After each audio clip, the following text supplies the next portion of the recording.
Rusia mendapat kecaman negara-negara Eropa karena memulai konflik dengan Ukraina. Namun, bagi Rusia, ada alasan pelik dalam prahara Rusia-Ukraina. Rusia sudah mengirimkan kurang lebih 127.000 pasukan ke perbatasan dengan Ukraina. Tapi, aksi Rusia ini sudah pernah terjadi di tahun 2014. Aksi dilakukan di tahun 2014 ketika Rusia menganeksasi semenanjung Crimea. Kelompok separatis Little Green Men juga dikirim Rusia guna mengambil alih Ukraina Timur. Putin melakukan ini semua karena takut Ukraina berkiblat pada pemikiran Barat. Ukraina telah membangun hubungan baik dengan negara-negara NATO. Ukraina juga ingin menjadi negara anggota NATO, membuat Putin perang. NATO dan Ukraina menganggap persiapan invasi ini menjadi ancaman bagi NATO dan Ukraina.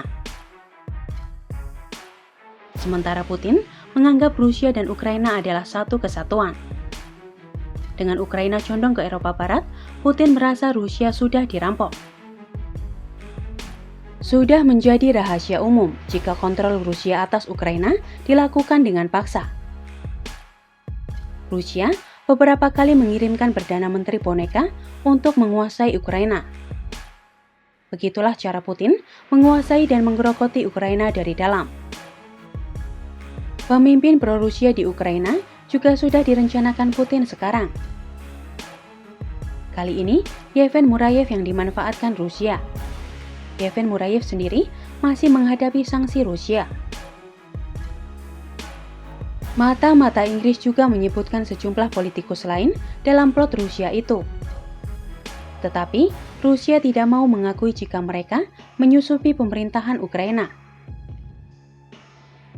Tidak hanya itu, Rusia juga menyangkal menyiapkan serangan ke Ukraina.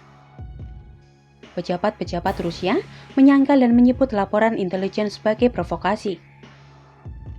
Namun, penemuan mengenai Rusia ini tidak hanya dari Inggris saja, tetapi juga dari Amerika Serikat. Temuan mereka sama-sama menyebut Rusia memasang pemerintahan ramah di Ukraina. Pemerintah ramah Rusia ini agar Rusia tidak perlu menginvasi Ukraina.